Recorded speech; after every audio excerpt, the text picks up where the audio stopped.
How you doing? I'm well, thanks. I'm feeling good. Listen, I went and I did a road trip to this horrible place called Medicine Hat. Ugh. Gross. I know there's people are from there. Like people came from there. I'm sure people did come from there. And the first time I've been there in like 30 years. And dump. That's beside the point. The place is a dump. Yeah. Okay. It looks like it's abandoned. I swear to God, the town looks abandoned. Yeah. Anyway, worst intersection. I had the side note. I had this one area of the city I was in. It's by the. I believe it's their version of the Exposition Rodeo Grounds. Yep. And the 100%. Can I just before you even say it? Yeah. 2-lane concrete barriers with trees. Secondary single lane. Is that the intersection you're talking about? You're coming out and.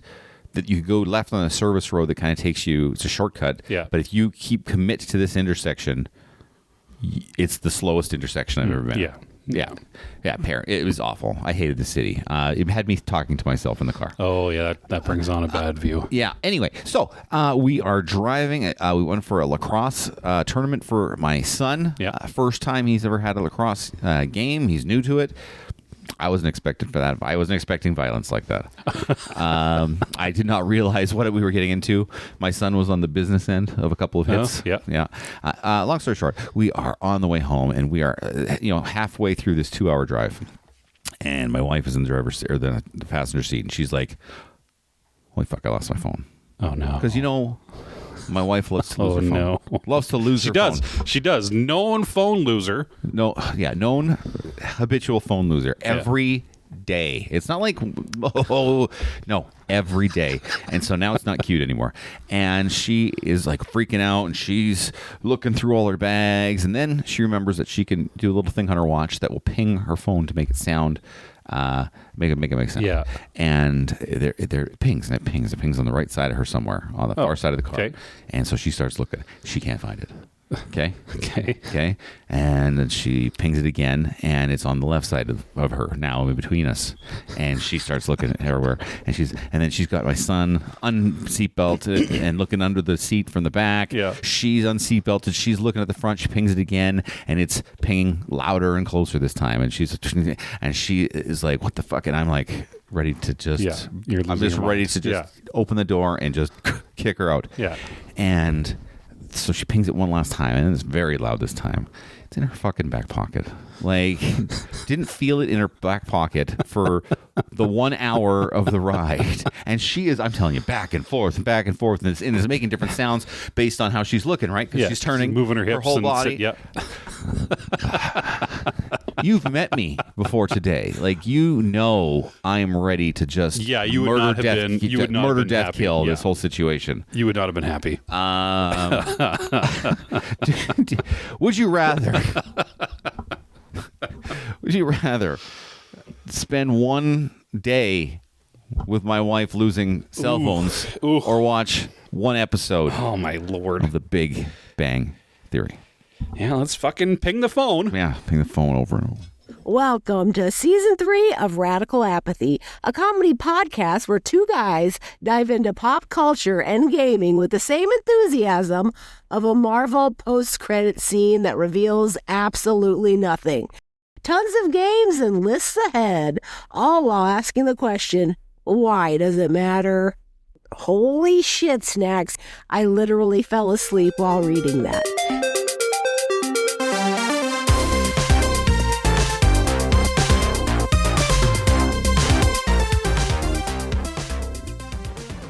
Cell phones have been out like in this form since 2007. She's been doing this. Yeah. She's been doing this since 2007 daily.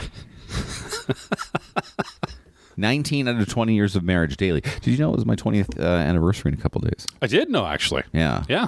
I've canceled all plans. I don't know nothing. what we're doing. You're doing nothing that day. Are you letting her plan though? So originally we were going to go to this resort town Okay. Okay. And then I'm like, I am not spending this much. I booked it, and I'm like, yay, this is a great idea. We'll just invest in our holiday. I'm like, this is too expensive. I don't want to do it. And I'm not a hey, this is expensive kind of guy. Yeah, you're a freewheeling kind of money man. The juice wasn't worth the squeeze after I kind of thought about it for a month or two. Okay. And so I canceled that. Okay. And then I'm like, well, maybe we'll go to Mexico. And then Cuba happened, and then Mexico happened. Yep. And I didn't book that. And then we're like, well, maybe we'll do last minute in July. And then we didn't. No. And now we're sitting on nothing. And now you're just here. Now we're sitting on nothing. Hey, listen, welcome to the Radical Apathy Podcast, episode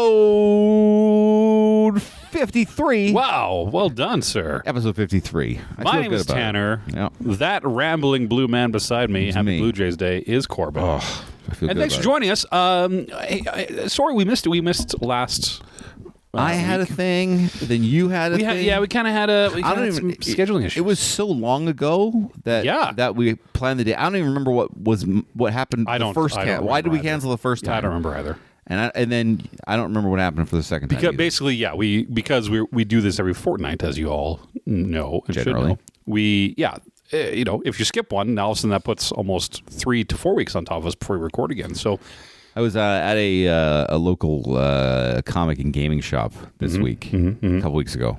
I don't know, between the two podcasts at some points. Yeah. And a guy I knew, but I hadn't spoken to or seen for a decade.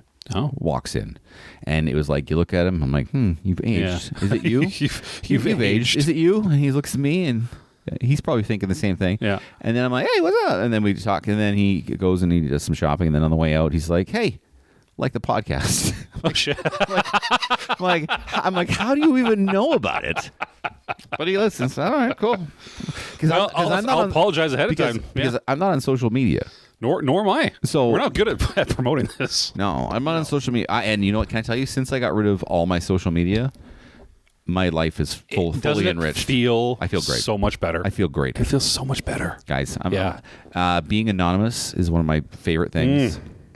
It's sweet. Nobody needs to know what I'm doing or what my kids look like. And deep down, nobody wants to either. I don't think so. Like, I don't care what everybody says. Nobody wants to see your kids. I'm in your house, so I don't want to see your kids. Yeah, why would you? Right. I don't. Yeah. I think it's one of the best things you can do as a human being is to get away from social media.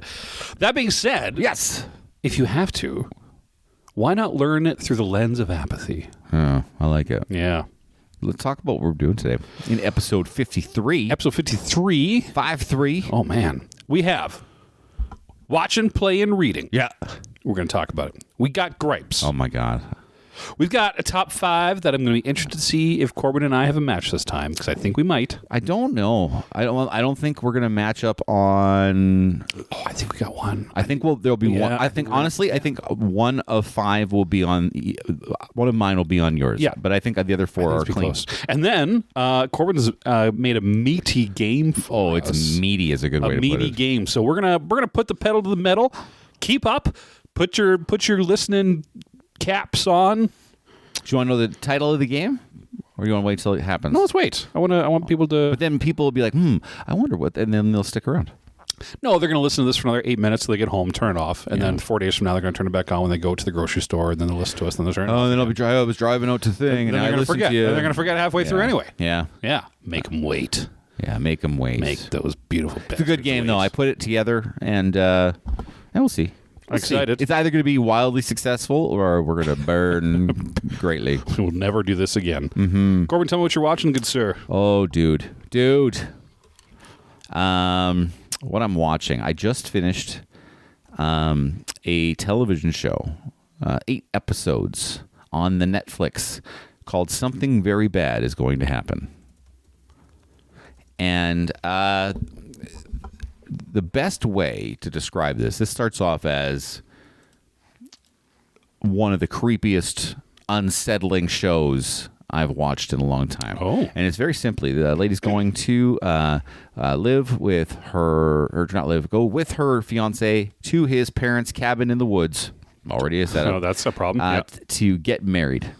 Okay. Oh, I've seen the trailer for this. And, okay, yes. And I can't even describe all the levels of creep this gets to, but I will say this. The first 4 episodes, okay, there's 8, the first 4, establish and maintain a level of like uneasiness or a very high tension and creep factor through every minute of every. But is that too much? Like, because you need to give relief to the tension as you carry on, right? That's what the last 4 episodes are for. Okay. Yeah, because first 4 episodes you're like, I don't know what's going on. Last 4 episodes you're like, okay, I know what's going on. Now, how are we going to deal with it? And how are we going to deal with it is the release. Okay. But the first 4 you're like, oh, something bad is very bad going to happen here. Yeah, and unless there's a big twist in it, you get a general idea from the trailer what the show's going to be about. We get 2. First off, I never watched the trailer, but just watching the show, I'd say we get 2 really good twists. All right. Okay? All right. And then the ending gives you, I would say, a nice, good mini twist. Ooh, I like a mini twist. With 2 very satisfying conclusions, at least. But, I mean, man, this show is good. Is there, so something very bad is going to happen. Who's in it? Anyone of note, or is it all new people? People that you would know, Jennifer Jason Leigh. Oh, yeah. Who, and we're going to talk about this in, are you tapping my foot for a reason there? Is that your foot? Yeah. Oh, hi. Okay, don't do that. This is my foot taps sometimes. Don't worry about what's happening under the table, everyone. Don't look under the curtain. Don't look under the curtain. We're going to talk about this in my gripes, but a very interesting looking Jennifer Jason Leigh. Okay. Because you don't know it's Jennifer Jason Leigh unless they tell you it's Jennifer Jason Leigh. Right. And a nicely well-aged Ted Levine. Ted Levine? Yeah. What's he been in lately? Other than this? He's just in stuff. Just showing up. He's that guy that he's the guy who, since the 90s, you're not paying attention to him, but when you're watching the movie and he shows up, you're like, oh, it's awesome. I like this guy. He's a workman's actor. Yeah. He's just out there fucking hitting the pavement. Yeah. So those 2 and cameo by no, that's it. Yeah. That's Okay. it. I like that. Yeah, good show, really good ending, good everything, good music, good Something camera. very bad is going to happen. And let me tell you, something very bad. Doth it happen? Yeah, it does. Yeah. Good show. Good show. I say watch it if you're a fan of Creep. The wife and I are catching up on the Daredevil Born Again show. Yeah, I just got episode 5 last night. I finished. I'm up to date. Catching up on that. I'm up to date. To where it needs to be. But Did importantly, you watch 5 last night? No. Okay. But more importantly, what I'm bringing as my watching today was the new Mall Shadow Lord TV show. Yeah. Which I know you don't want to talk. I know you Well, no, it's just that we made an agreement like a year ago. Oh, I'm not after the end of The Acolyte. Yeah. That we weren't going to do this anymore. You're right. But here's the thing. Because everything sucks. It does suck. And like for the movies, which I was talking about, like Mandalorian and Grogu, that is coming out in 2.5 weeks, 3 weeks. Yeah. I could give a shit, Good. honestly. Yeah, I'd have none to give. However, just, you're going to start talking about this, and it's going to immediately go into one of my gripes. Yeah. And then it's going to develop into a gripe versus... Hey, any communication that we can foster. Let's do it. Good or bad. Because this is in my gripes. But I'll tell you why you're an idiot when we get there. Okay. So, this is another Dave Filoni cartoon, Star Wars cartoon, which is arguably the only good things Disney has put out, other than the Andor TV show. And I would argue... I know. I would argue no. This isn't the time for arguing. Oh. This is the time I thought that would we... This is the time for shushing. What we did here. No, this is time for shushing. Okay. Hi, everyone. Tanner here. Mall Shadow Lord. Yeah, it's at episode 6 of 10. Sorry, episode 6 out of 10. And it's also 6 of 10. Just so you know. No, it's been great. Okay, there's 2 things that Dave Filoni does well. There's 2 things that he has made since he's come into Star Wars that are good. 2 things he's done well. 2 things. Makes too much stuff. Yeah. And tells us we should like him. And then that's it. Is the character Ahsoka. Okay. And the character of Maul. Okay. Are the 2 things that I think he's brought to Star Wars, which are both objectively good. Admittedly, I enjoyed the Ahsoka real life. Right. Which is weird because I hate that show. Yeah. we really come across different ends. But Ahsoka in the story, like just for character development across multiple series, he's done very well. He's taken that character of Maul from Phantom Menace, who was just a slapstick haberdashery back character, who Brian Butterfield voiced. I don't know if you ever knew that. Ray Park, who actually plays Darth Maul in the movie, it's not his voice. He has like one line in the movie. Alas, we reveal ourselves to the Jedi. That's Brian Butterfield. What a fucking... Never mind. What a... Yeah, we don't have to get. Yeah, we don't have time to get into Phantom. But anyway, and then cut in half, blah blah blah, done. But Dave Filoni's writing over like 15 years to pull him back and to make him one of the most interesting characters of Disney Star Wars, I think is applaudable. It looks great. They don't wussify him like they did with Boba Fett by all of a sudden making him a hero who saves everyone and stands to the bad guys.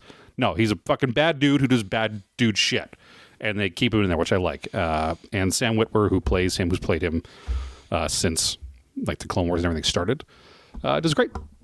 It's a great show. It's going good. Here's my gripe vote, and I wrote this down, and because I anticipated weeks ago this would come up from you. Yeah, and so I wrote in my gripes why I don't care about Darth Maul. I don't care about Darth Maul the cartoon or the Clone Wars the cartoon because the cartoon isn't Star Wars for me. Okay. I don't. Why do I need? Here's the thing. Yeah. They created a character who they gave no lines to, just one, with no personality. Nope. No drive. No. But he had drip. He, as the kids say. That's the thing. He was aura farming the whole movie. He looked good. He looked great. No doubt. And then they chose to cut him in half and kill him without a word. Didn't even say "ow." No. Okay, which is badass. That's badass. That hurt. Right. Something like that. Didn't even do that. Hold on. Let me look. Did he get that? Oh, we got a live update coming. A live update to the show, everyone. Oh, okay.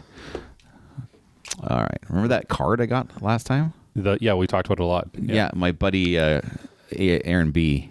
just pulled one, just not the good foil. Not the foil one. Okay, foil well, it version. can't be that. Okay, if you're all getting it, it can't be that rare. No, of a card. No, it's very hard. You guys live 2 blocks from each other, and you're both getting the same card. Come on, it can't be that rare. But it's very mine is very rare. The foil version is very rare. Well, he was excited enough to text it during a podcast. Yeah, because he's doing an opening right now. He's doing a box opening. Well, he took a day off to do this. I was going to say, he should be acting right now. Hey, listen. No, I don't know. He took a day off. I'm just lying. I think he already had it. Here's the thing. I don't care about what I don't want to watch cartoons.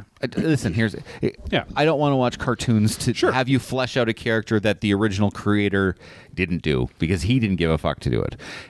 There's no reason why we should care about this character, just like there's no reason why we should have cared about Boba Fett in the second movie or third movie. You know what I mean? But everyone did. But without reason. I think we can all agree it was without reason. But it's reason because they're cool. And the heavy lifting of that coolness is how they look. Exactly. And I'd argue that the second they tried to flesh this guy out in the prequels, like Boba Fett, the prequels. Well, Jango Fett is dad. But I understand, but that's how they fleshed him out.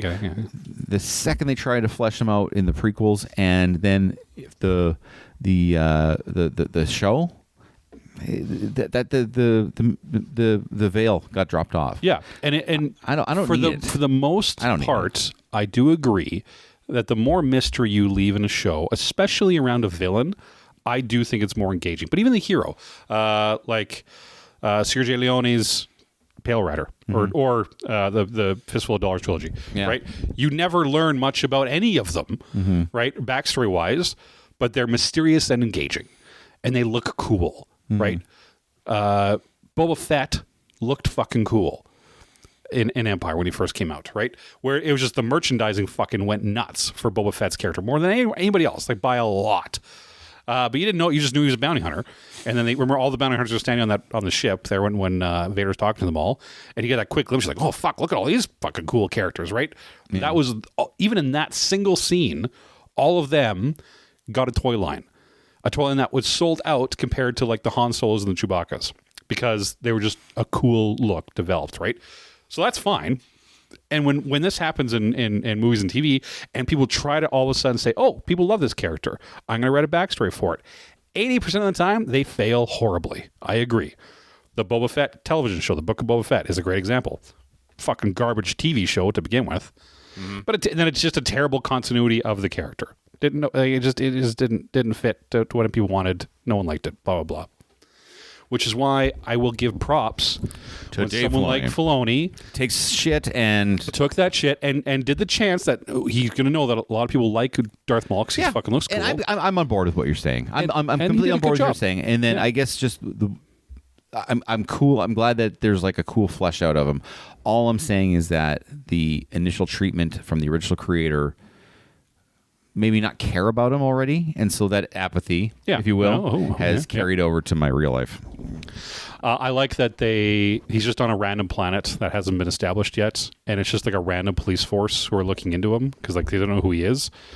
And sometimes they don't shy away from like the first time when he shows up and all of his backstory being a big lightsaber guy, and then these cops all show up en masse, and then he just fucking annihilates. Just that the grandizing belief of you get to see them go to something cool, which what would be cool. They don't shy away from it, which is nice. What would be cool is if we could see that in live action. That's what I'm saying. I guess that's my other gripe. My other gripe is I don't want to see it in a cartoon. I want to see it in real life. That's why they've wasted all these fucking shows. Like they could have just done this, and it would have looked fucking cool. It would have been like a True Detective.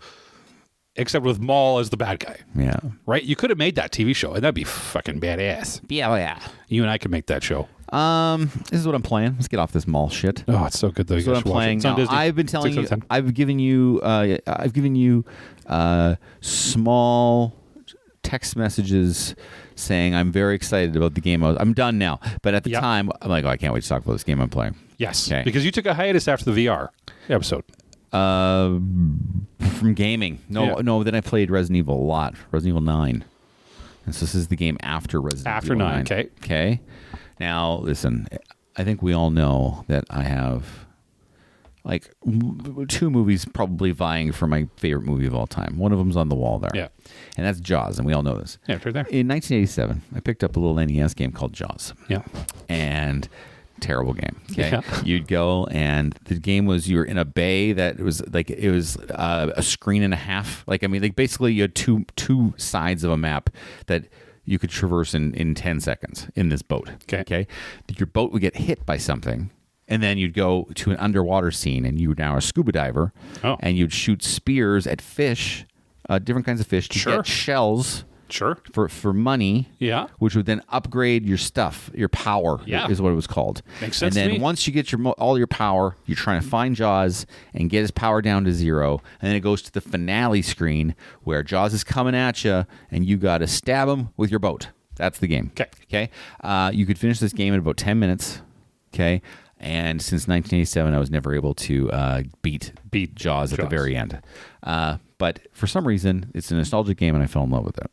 Then, this game studio, don't remember their names, come out with Jaws Retro Edition the other day, a couple weeks ago. Jaws Retro Edition, $20, and they took the NES version of Jaws, and then enhanced it in every way. Okay, so graphics still look the same soundtrack. Okay, but they've added basically RPG elements to the game. Okay. So it's in 4 chapters, and each chapter mimics the 4 Jaws movies. Oh, no way. So there's like a story. Okay. And then each time you dock your boat, normally you would just upgrade your power in the old game. Yeah. Now your shells give you money instead of just shells. And there's different colors of shells that do other things. And you have to find special things in the water to get from special kinds of fish. And then you report back and you upgrade and complete these little side quests. And then your power, your energy, and your speed all get to be increased slowly. Okay. And you have to build that up in order to beat that chapter's version of Jaws. And it's fucking phenomenal. And then as the second and the third and the fourth chapters come, then the swimming patterns of all the Jawses and jellyfish and manta they're way harder. Yeah. And so you're just scrambling over this screen. I fell in love. It took me 4.5 hours to complete it. It was just so fun, and it was, like I said, retro Jaws. Like, it was like so retro. fun. What are you playing it on? Jaws Retro Edition. It's on everything, but I played it on my Switch. Yeah. My Switch too. Very cool. Yeah. Jaws Retro. I know it sounds dumb, but it's so fun. Because they took a little bit of nostalgia. Because, Why not? Because remember, we talked about this before. In the 80s, in the early 90s, they couldn't make really, really long games. They just couldn't. There's no memory. So they made so they made short games that were really, really hard. Yeah. And that's what they did there. And they did you that. Never could beat as a kid. They did that with this, and it's really, really hard. But they've given you the upgrades now to make it manageable. Yeah. And it's super fun. Difficult, but not impossible. Yeah, because I did it, baby. Very cool. I beat Jaws. Yeah, Jaws Retro Edition. It looks super cool. But if you ever played the game on NES and you thought it was cool, this is really cool.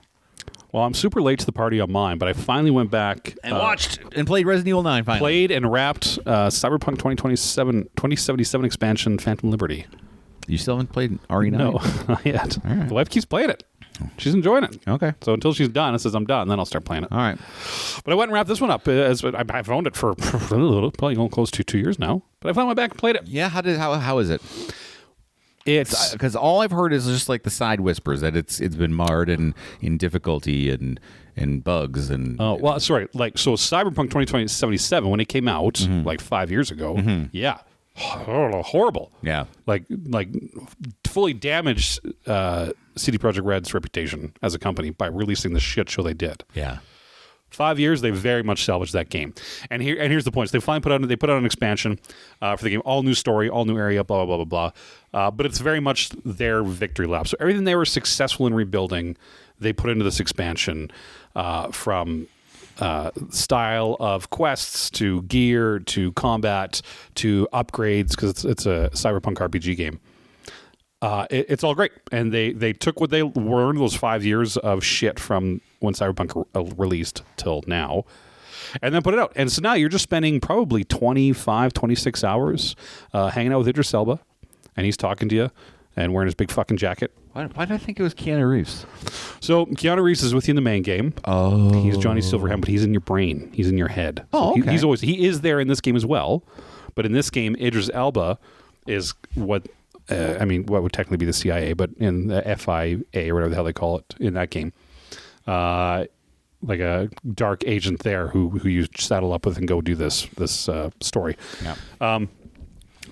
Idris Elba does great from it. It's all full mole-capped, so you're walking around with him talking shit and him using his gruff English accent, because his changes, like his everyday. If you listen to Idris Elba, like just everyday talk.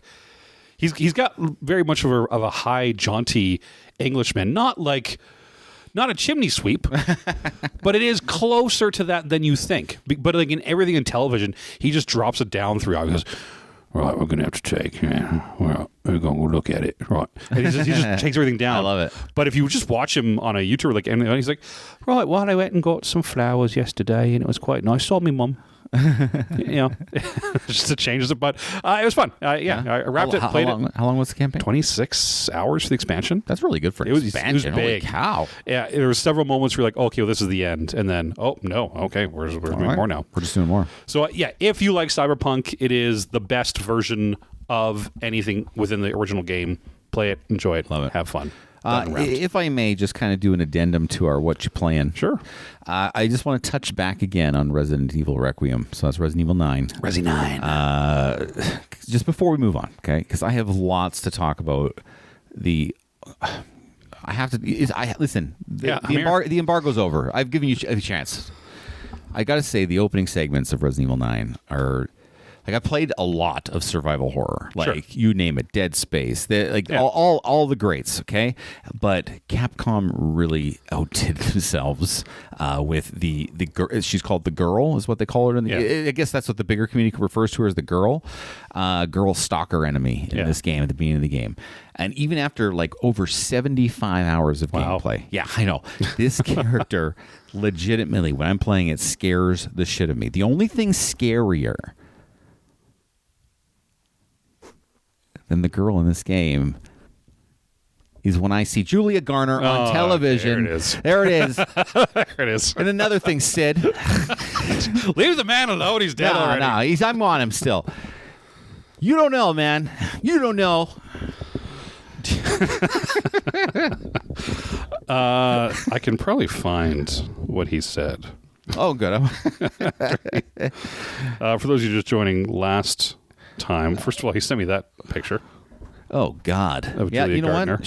She belongs doing that. She's mopping up your tears when you realized you spelled sponsor. Okay, I intentionally did spell the title wrong, just so you know, because we weren't actually sponsored, and that was the hint that the joke was coming. But anyway, I'm going to Ted Kaczynski, your podcast studio. And then he said it was pretty good. But it was funny. Reading, you do that of? Yeah, I stopped reading this year because I've been playing games. I've been playing all the games right this year. let the games Final take Girl and the sorcery game that I've been playing. Games take you. It's kind of taking me over. Okay. I got a funny tweet though. Okay. Before we hit the gripes. Well, I'm going to do every my once in a reading. while. I'm reading. Oh, I have a reading. Oh, I didn't think you were reading anymore. I'm prepped, bitch. Oh, hit me up. I went back to reading the Darth Bane trilogy. I don't know what that is. You sweet cherub. No. Innocent cherub. Because I was watching the Maul series, I went back and pulled out the trilogy of the Darth Bane Star Wars books trilogy that came out in 2006, 2009. Drew Kirby-Shan, who's written a lot of space video games and operas and stuff, if you played it. But it's a lot of fun. So this is the guy, canonically, who when there was like an army of Sith, like 1,000 years before the movies, there was like an army, there were just two armies battling it out. This is a guy that said, fuck that, killed everyone, and brought in the rule of two. That there can only be one Sith Master that has power and one Sith apprentice. Which is, when you think about it, is really a tactically terrible idea. So yeah, he wrote this. Well, we'll start with the book. He wrote the first book. There's power in numbers, guys. Sorry, George. And to just show why they got there, right? To give this, and the first one's great. They've retitled the Path of Destruction. The first book came out in 2006, and it's a really good book of just showing how a quote unquote regular person became a Sith. Cool. And how he ideologues and how he basically how you join a cult and get a turn of it, and then how you can find power. Like it's quite well written. Like if you took the Star Wars aesthetic out of it, still a cool book. It's a cool book. Yeah. And they knew that, but here's the problem. It's a trilogy. But it was never meant to be. So the book comes out in 2006, and Del Rey was the publisher, and it got a very good presentation to it. People really liked it. Yeah. And it made a lot of money, but that was never the intent. Drew Kirby-Shan was just going to write a book to kind of give the basics as to where this guy came from, what his story was like. Del Rey was like, no, this is really good. We want to make more money. Turn it into a trilogy. And they gave him 5 months to write the second book. So he did. I mean, he's an author. So he pumped out the other two. They're both meh. They're both not very good books. So I probably will skip them. But you have read them before. I have read them before, yes. Yeah. Okay. They bring in like his apprentice and how it kind of happens and blah. I mean, it honestly becomes more Star Warsy slop. Yeah. Like I would compare it to like the Obi-Wan TV show. Like it's just you're filling in gaps with story that never needed to be filled in. Yeah, when you start telling story and it doesn't feel necessary, then it's just a bloated. Yeah, which this became, and it was just strictly just a chase for money because he was never. It was never a part of. Did you see the new? Speaking of chase for money, did you see the new Spaceballs announcement? Yeah, Spaceballs, the new one. The new one. That's cool. I don't mind that title. I don't mind it. It's because it's a new one.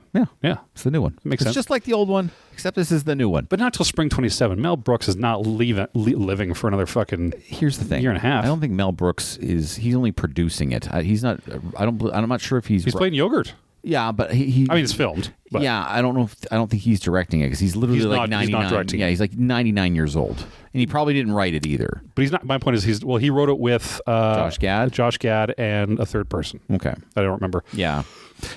You know, he's not going to be alive when it comes out. And in these terms, writing it is like, hey, Mel, what do you think about this? Yeah. That's probably it. Because dude is, again, he's 100 years old. Yeah. Like yogurt. Still working, though. Still working, kind of. No thanks. Not really. I mean, when's the last time he's done something? Like, well, in the background, right? If he's still going to production studios and like doing this, like the guy's working, you know, quote unquote. I'm not going to be doing that. All right, let's hit this up. A funny tweet. So I guess this is what I read. This is what I'm reading. Okay, tweets, yeah, they count. Funny tweet. Some random girl on the internet on the Twitter. So I do have Twitter. I should say I'm not completely out of social media. Well, see, Twitter's one of the worst ones. No, because I only. Yeah. Can I tell you why though? I filter. I filter it 99%. I filter it out for just sports stuff, so I know my sports news. Okay. That's why I usually know it. But sometimes I accidentally. There's two tabs. Okay. Mm-hmm. There's the ones that you want, and that's where all my sports stuff is. And it's literally it's all sports and basically movie trailers that get announced. And then sometimes you accidentally swipe left. Go to the general, and that's when it's like world news, and you're like, you're like Trump. I'm like, I can't. Yeah. Okay, so I accidentally swiped left by accident. Okay, because it's a screen. It happens. Okay. And some random chick, she tweeted this, and I just started laughing. She goes, "Only wear cologne that matches your face." Got me turning around for nonsense. Made me laugh. Okay. I'm well, like, that's it. What type of cologne would match your face? You know what? That's a good question. Here's the thing. I don't know the types of colognes that are the. Okay, hold on. Let's do it. We'll do each other. Can, because I'm going to look at your face and I'm going to tell you how you should smell, and then we'll go back and forth. Okay. Yeah. Okay. You have gray in your face. You have a gray face, but it's salt and pepper. Yeah. It's becoming more gray, but it's salt and pepper for now. Okay. Okay. You have a strong mustache. The beard needs work, but I haven't got it trimmed in 2 weeks though. Right. This is what I'm seeing. Okay. Okay. The hats, the glasses, you're hanging on to youthful sports energy, but the eyes show your damaged soul. Really to dig into it more, I would say you're going to have definitely a jasper berry with an oak, maybe some type of cinnamon. I think. Okay. So that tart berry, cinnamon, oak, earthy smell is how you should smell. Yeah. Yeah. Okay, do me. Yeah. I look at you and you got this beard that I know when you don't have it, things get a little crazy. Yeah. Yeah. Yeah. You got some crow's feet on your eyes a little bit here. I mean, you got a very nice hairdo. Thanks. Yeah. Yeah. But I'm still, and you're a handsome gentleman. No. Okay. Yeah. You know, but for some reason, fermented ketchup is just popping into my head. Yeah. Okay. Do they make fermented ketchup cologne? Someone must. Yeah. Right? Like a tangy ketchup? Listen, kids, I don't know what colognes there are. I don't know what they smell like. I'm just making a joke. He doesn't. Do you know how much money famous people make on cologne? I don't. It's unfucking believable when they get a cologne line. That's why they all do it, because they make a fuck ton of money. They're expensive. Yeah, they are expensive. And when was the last time you bought cologne? So my mother-in-law every Christmas gives me the Shoppers Drug Mart sample thing, and then I get a new one every year. Talk about the sample, and I had the sample thing for 2 years. Yeah, but then you can cash it in and get a full-sized one. Yeah. And then I went there, and they're like, "Oh man, this is like 3 years old. Yeah. But the bottle costs like 4 times as much." I'm like, "I don't care. You have to honor this." And they're like, "Yeah, we do. Here you go." That's true. Yeah, I've done that. Like, that's exactly what I do. That's hilarious. Because I didn't wear cologne for a long time because I felt like, and I know this is really weird, I felt like it should be for my wife only. Does that make sense? You should smell for your wife only. That's how I felt about it. That was like an. But I have to smell you. But I understand. But that was a me thing, right? Okay. I'm like, I want to smell good, but only for my wife. Okay. But now I'm like, I got so much cologne. I got to start using this stuff. So now I put it on quite a bit just for everything. Yeah. So now I kind of try. Not right now, but I smell good all the time. Let's get to general gripes, ladies and gentlemen. Oh, gripe me gripes and. Have you been watching The Boys season 5? No. Okay. Have you seen The Boys ever? Yes. Okay. How much have you seen of The Boys? Season 1. Okay. So you Starlight. Yeah. Season 1. I think I sent you a picture. Yes. Yeah. Listen, I'm aware of this controversy. Her name is Erin Moriarty, the actress. Good last name. In season 1, stunning. Very, girl. very, very pretty person. She was 26 when she filmed that in season 1. Beautiful girl. Yeah. If you go and just skip to season 5 and watch the first episode until she shows up. Yeah. She has done things to her face that make her unrecognizable from the and again, let me remind you, 26, she's now 31. Yeah. Beauty does not fade from not that ages quick. 26 to 31. No, that's like your prime aging of beauty time. That's when females generally lose the last of their baby fat, if you will. Right, yeah. And then their Get the face, features. their face gets the features, Yeah. and that's when they really grow into their beauty. That's what I found. Come on, ladies. And this chick just wanted to skip all that, and she just took the knife to her face. Now, it is so bad This is true. I swear to God. I paused this and I said this to my wife. I go, it is so bad. When I'm watching season 5, I am distracted from the television show because her face looks so awful. Yeah. Does that make sense? It does. And you know what? Props to Sid. This girl's worse looking than Julia Garner. Yeah, the internet is awash with response. But Sid, she had to get some work done to look worse than Julia Garner. So she had to put in some effort. Julia Garner put no effort. She said, give me the Garner, and the doctor just fucking give me demolished the her. Give me the Garner. Just She's like, you got it.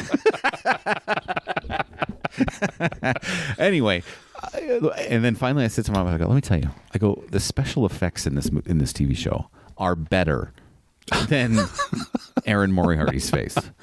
Like, okay, but the special effects of superhero powers look more real than this girl's face. But this has to be mental health related. Because she was objectively a very attractive human being in the first season. But I've seen the photo. I've seen what she looks like now. And it is shocking, the change, like what she has done from the show.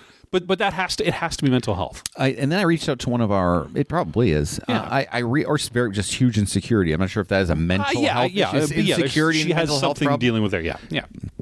I'm tired of just like with our history. I'm tired of everyone chalking every problem up to mental health. Okay, some of it's just insecurity and bad decisions. True. Okay. I reached out to a friend of the podcast, Allie P. Yep. And she texted back to me. She goes, as an actress, because Allie P does some acting. That's true. Okay, we do some acting. That's true. To get some work done, which literally limits the amount of emoting and of expressiveness that you can have, that takes away one of your biggest acting tools. This poor girl, Erin Moriarty, had a scene where she had to start crying. And you know when people cry, they like the cry face? Yeah. Yeah, her face didn't move, man. Like her eyes couldn't close, her cheeks couldn't come up. You know what I mean? Like you're just like, Jesus, like what did you do? Like, what are you doing to your lips? When I look at you sideways and your lips shoot out an inch and a half out of your face, that's not just stop. Dark question then. Men, ladies, stop it. The show being what it is, the intent of that show. Yeah. Do you think in the back corner the producers are like, this is actually great for the show because it literally personifies the fucking theme of this television show? No, I don't think so. It's because it's not. It doesn't. No, I honestly don't think so. What fame does to someone and how far they're willing to go with it. Here's my only problem with that. It goes against it because the fame she got was for being so good looking. Do you know what I mean? Yeah. She was universally praised by people who watch that show to be like, oh my God, that girl's really, really hot. Yeah. But then just the corruption that it brings, right? And how far but you should have embraced what they said instead of reject it. But to the extent, but she did. But now to how far she went with it, right? And it just shows now that I think deep down they're kind of like, this actually works for the show. Yeah. I think they're fine with it. Yeah. I like that. You're up, baby. What are we doing? Gripes? We're on gripes. Hey, this is gripes. Have you noticed? And I ask this question to everyone listening: how bros have their own language, specifically the describing tier system of how good and or great another bro is. Bro.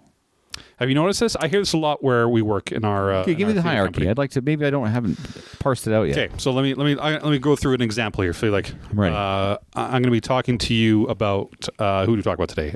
Aaron B. We talked about him on his card. Okay. Oh yeah, he's good. Aaron? Yeah. You talking about Aaron? Yeah. Yeah, he's good, man. Good man. Yeah, he's good, bro. Yeah. Okay. Okay. You've heard that before? Yeah. Yeah. Okay. Now I'm going to do the other ones. Just tell me if you notice the difference in tier structure. Okay. Okay, go. You were talking about Aaron B? Yeah. Oh man, he's legit. Okay. Yeah, that guy, Aaron B. He's legit. He's legit. Yeah. Yeah, legit guy. Yeah. Yeah. You go. He's good. He's legit. To quit. Yeah. Okay. You see the difference there? So, yeah. Yeah. We'll take it up a notch. Okay. Ready? Yeah, I'm ready. Okay. Are you talking about Aaron B? Yeah. Oh fuck, he's a stud. That guy's a fucking stud. Aaron B. Aaron B is a stud. Fucking stud. He's such a stud, man. Fucking stud. Such a stud, bro. Right? Yeah. What's up? What's next? All three. Oh, those are the only three. But if you have any more, yeah, I know. I'm gonna have to. But you see the tier. Yeah, there's a tier structure. You know, there's a beauty. Oh, that guy's a fucking beauty. Yeah, beauty. Right? That guy's a beauty. I put that below stud. I think stud's the highest it can go. You know, beauty's really good though. That guy's a beauty. Close. That guy's a fucking beauty. That's a beaut, man. He's a fucking beauty. But it was different. Aaron B. Yeah, he's good, man. Mm-hmm. Oh, he's good. But if I go Aaron B. Oh, he's a beauty. Yeah. Different, right? Different language. Yeah. But I hear it a lot. Where's the real Aaron B, do you think, on this? Oh, he doesn't even get a title. Because Aaron B, he's a man. he's a guy. He's a man. He's a guy. He's there. Yeah, he's a guy. He's a guy. He's a guy. That's funny. Oh, man. Okay, so I sent you a picture. Okay, So yes. I texted you a picture. Right. Do I have to pull it up? Yeah, take a look at it. I want you to refresh your memory. All right, okay? Hold on, I texted you a picture a week ago, and I said, and the text simply said, look at this picture. Oh, it's on you. Don't look it up. Just make sure you know the picture. Okay? Yeah. Okay. Are you looking at it? Yes. Describe the picture to me. Okay. What I am looking at is a. Okay, don't even say it. You're looking at a dude, okay? I want to guess the age, though. Hold on. Okay. I'm going to say.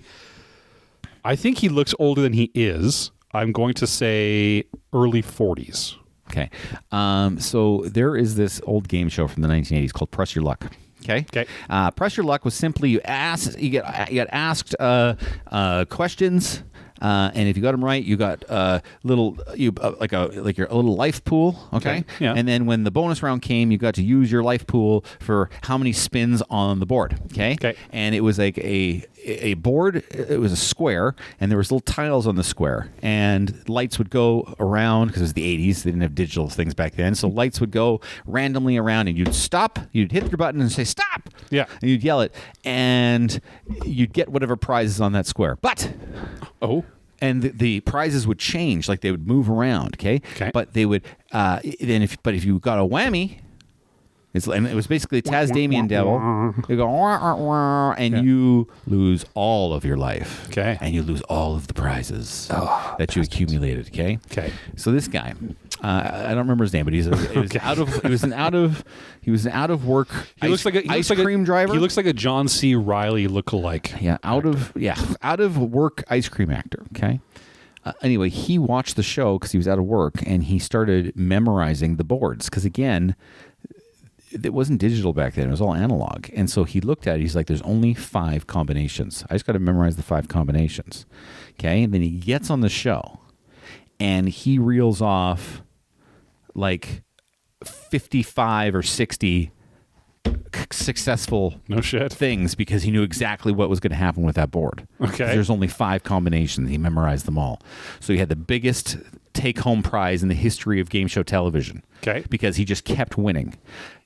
The picture I showed you, okay, is of an old man with like half bald, graying hair. You know how he looks old like guys like have a John C. Reilly lookalike. The beard is fully gray. He looks way older than you or I. Yeah.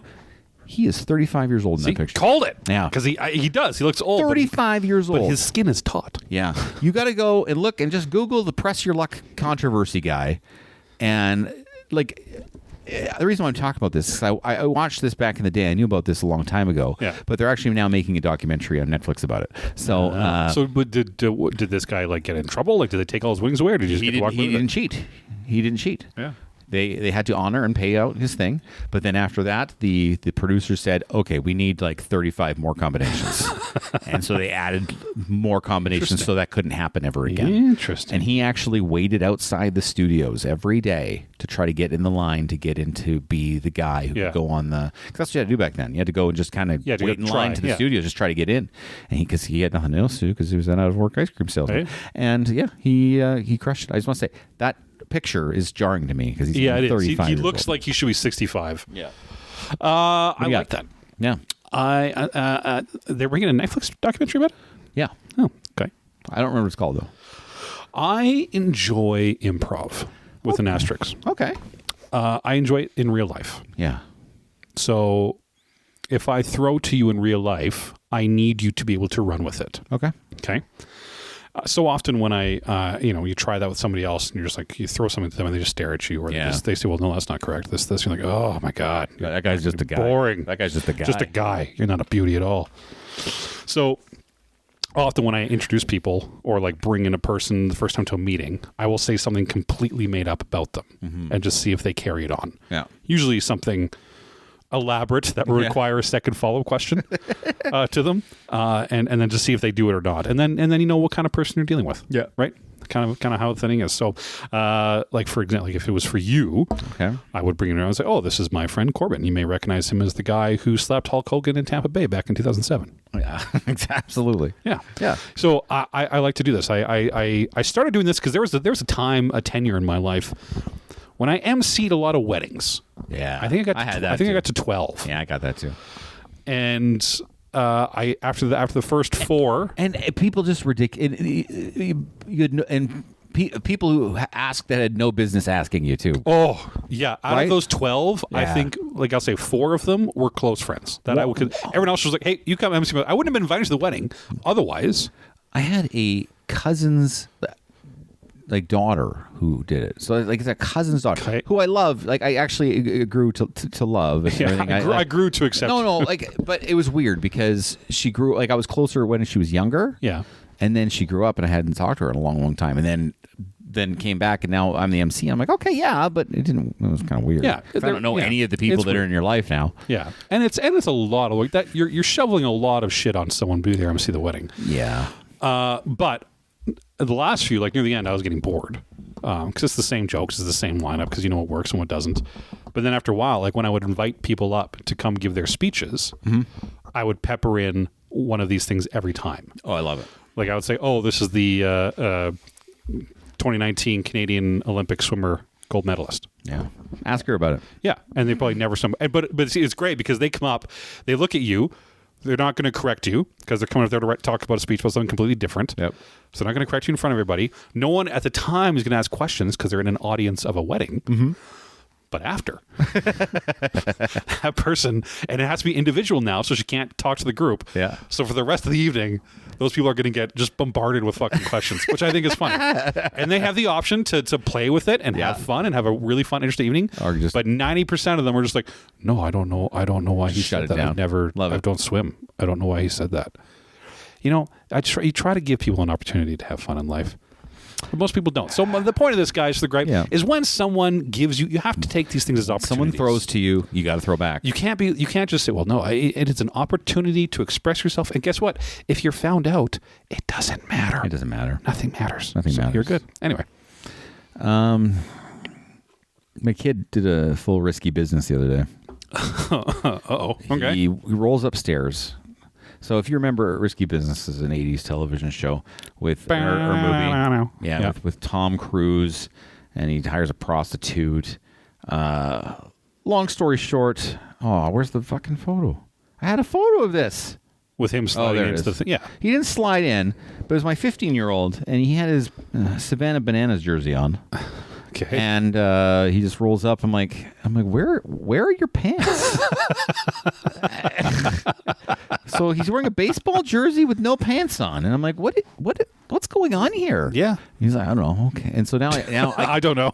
now I call him Risky Business every day, and he has no idea what I'm talking about, but he just accepts it. Yeah. Well, he needed socks to be able to slide around in. But yeah. Risky Business. That's funny. Yeah. Just, hey, Dad, what are you doing? So in reality, it wasn't a risky business. He was just Winnie the Pooh in it. Yeah, he was just doing what he was doing there. Okay. That's fair. I don't know. I don't know why I brought it up. Maybe I should show you the picture. Okay. I need a real question. I need a real answer. Okay. How have we not come up with a cleaner / better tape method? It's always just sort of annoying. Like it's like Scotch tape? All tape. So Scotch tape, we have the and then the rip off part, but like duct tape rolls or like just the large tape. Scotch tape rolls, packing tape. Packing tape right there. Right. So you can get a gun, but now you got to go get an implement. And even then, it's not perfect. No. So this is 2026. How have we not figured out tape? Like, why is this still? How have we not figured Anyone anywhere on this planet who is wrapping something right now is going, fucking, I gotta get the edge. And I gotta roll this. Oh, it fucking fell back down. I gotta find like everywhere. It's frustrating every human being right now. How have we not figured this out yet? I'd say masking tape is okay because it's easy to get the edge on it. But it's such a you have to two-hand it. Yeah. Right? Even then you have to use both of your hands. I'm not a fan of tape. I don't use it for very many things. Right. But when you need it, you fucking need it. But then you have to buy tools to do the tape. And now they know that tape is stupid, and so they'll only sell it in like 3-packs now. Yeah. Like they're like, no, if you want tape, you got to get all the tape. How is it? I don't know why. No, I'm 100% on board. This is a good idea to fix tape, but I don't know how to do it. We got to fix tape, everyone. I don't know how to do it. Whoever's the scientist who listens to our podcast, I need you to go out and fix tape. Fix tape. Fix tape. Sid, we're not talking about you, by the way. You know, Sid, though, he has that trailer trash ingenuity of builds. Yeah, but that means he uses tape a lot. Oh, he uses tape every day. That doesn't mean he's solving tape. He's a tape That means user. he's a tape user. He's a tape user. Sid, the tape user. You know that Sid? He's a tape user. Sorry, I literally came today saying I'm not going to make fun of Sid at all, and it's just that I think you need to that joke wrote yourself. itself. That joke wrote itself. I'm telling you, it's going to happen every week. They're making a Jurassic World Rebirth sequel. Oh, so let me. Who gives a shit? No. Hear me out. So I just want clarification. Yeah. Jurassic World Rebirth sequel. So is this Jurassic Park 8, Jurassic World 5, or is this Jurassic World Rebirth 2? What is it? Yeah. This is ridiculous. I don't know. Enough with the sequels. Yeah, it's so stupid. There's literally nothing else you can do at this point. There's nothing else you can do. There's nothing else you can do. Like this last movie was the deep blue sea of the Jurassic Park movies. Yeah, because now they suddenly cure cancer, so we got to go do something with that. Like it's just. And this last one was like, hey, what combination of DNA should we strain together this time? And they made just uglier dinosaurs. Exactly. If that was possible, they did it. Yeah, it's getting super. I just thought, Jurassic Park 8, Jurassic World 5, or is it Jurassic World Rebirth 2? Is ScarJo going to be in it? If she is, that jungle sweat on ScarJo was actually probably one of the better things in the whole dynamic for the narrative, the whole series. Yeah, strong for the narrative. Yeah, strong for the narrative. Yeah, because she had that jungle sweat was tells a story. That's just good character. Otherwise, where are you?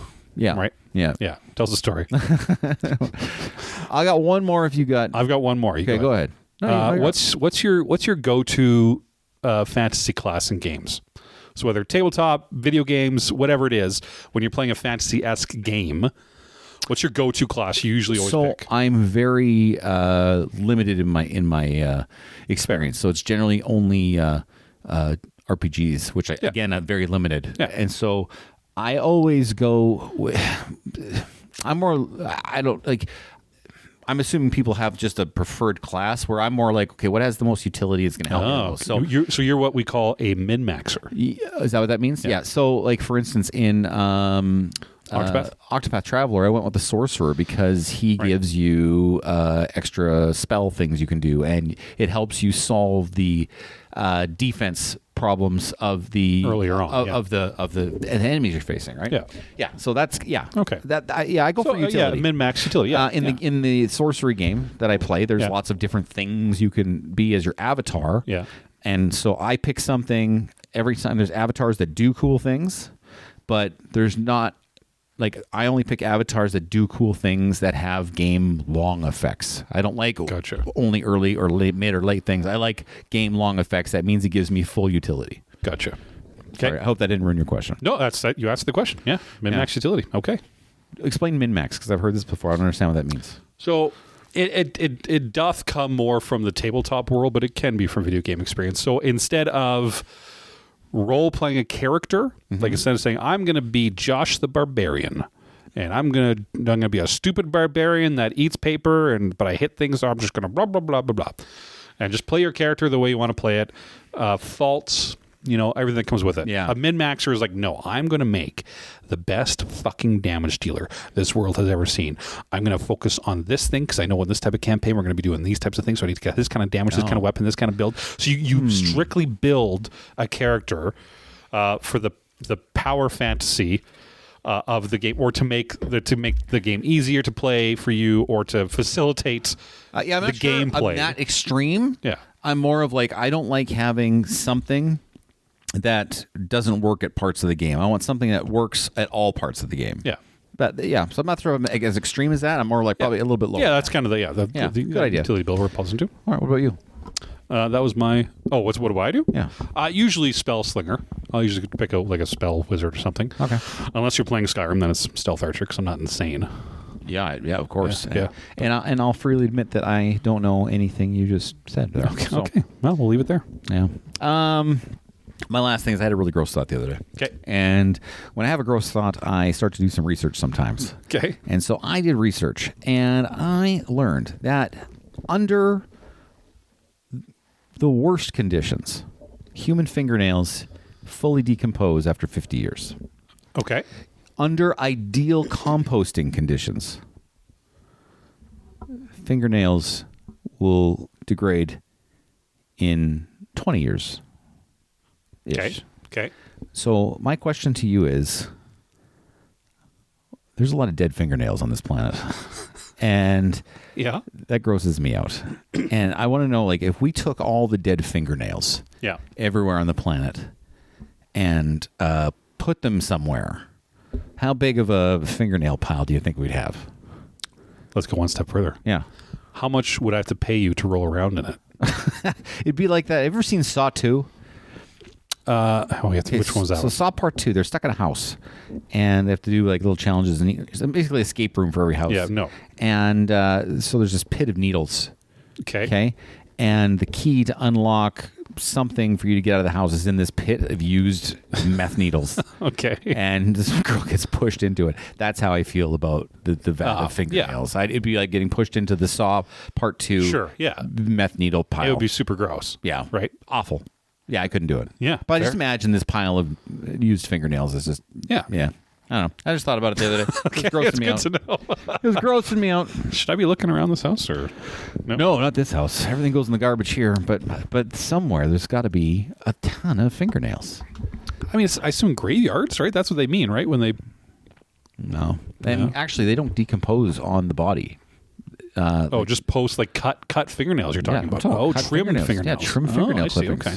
Yeah. Because I was thinking, I'm sure I've seen mummies with fingernails. Yeah. And that's the thing, though. Even on the body, even if they're not clipped, Yeah. they decompose after 50 years. Interesting. But even when they're separated, 50 years. Interesting. Yeah, disgusting. Enigma. Yeah. Fingernails. Ladies and gentlemen, it's time for our top 5.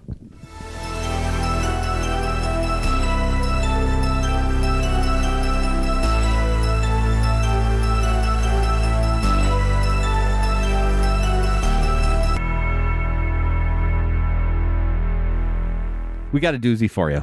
Doozy. If you've never joined us before for the top 5, this is how it works. Top 5. One of us, today it's Tanner, That's gives me. Each of us a topic for our top 5.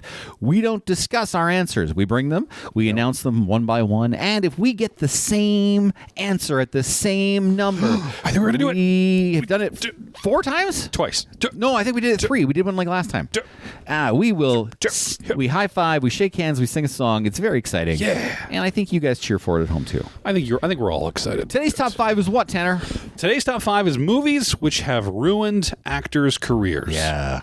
Yes. Top 5 movies that have ruined actors' careers. So the way I approach this Yeah. is people who are hot hot to trot, you and would then say. Not. they just fell off the table right after Yeah, the so movie. you got to rhyme it, though, to make it sound cool. Yeah. Yeah. I think, again, I think we'll have one. Same. Yeah, I think we'll have a couple. I think we're gonna have one. That's my guess. Okay. I think I'm gonna be unique on the other 4. Well, let's kick it off with Number 5. And I start. So I'm gonna go with Megan Fox and the Jonah Hex movie. Jonah Hex. Yeah. She was high flying after those Transformers movies. Yeah. She was in Jennifer's Body. And then the horror one. Yeah. And then she came in and she did a movie with who somehow he survived. Josh Brolin. Carrying on. It was a really bad DC adaptation of the character Jonah Hex because it basically just made up what the Jonah Hex character was. It had nothing to do with the comics. And Megan Fox was in it, and she is. I don't think she's been seen again. So she just recently, just so you know, she's doing online ads for a rival Body's cologne company to rival Axe. They call her Professor Fox, and she wears this tight little boosinette black thing. She walks around like. So what you're telling me is her movie career is still dead? So yes, she's now doing commercials on YouTube is what she's doing now. Man, that movie she just got sniped off the planet with that one. I like that one. Yeah. Number 5. Starting off on an early one, I went to the Iron Man movie. Terrence Howard. That's Terrence Howard. Yeah, I would argue that's not the movie that killed it. It's the movie he didn't make that killed it. But that's why, like he because he was good, and but he decided he forced himself to not carry on because he didn't get the money he wanted. Right, and that ended it. And now, what has Terrence Howard been in since? The only movie he's been in since, which I think is amazing and one of my favorite movies, I'm not lying to you, is Denis Villeneuve's Prisoners with Hugh Jackman. Oh yeah, I didn't watch Prisoners. Dude, you drop your shit and watch Prisoners. Really? It is that good. It's that good? It sounds scary. No. Okay. It's awesome. That movie is. I'm not shitting around. Prison. That movie with Hugh Jackman, Terrence Howard, Jake Gyllenhaal. That movie is the shit. Okay. That's the only movie I've seen him in since. But you're right. I haven't recognized him in anything. Because again, before that, he was in a lot of shit at Iron Man, and then make bad decisions. Good call, dude. Number 4, Sylvester Stallone. Oh no, that's Arnold in Judge Dredd. Oh. Yeah, so since Judge Dredd happened, let me give you the rundown of movies he's been in.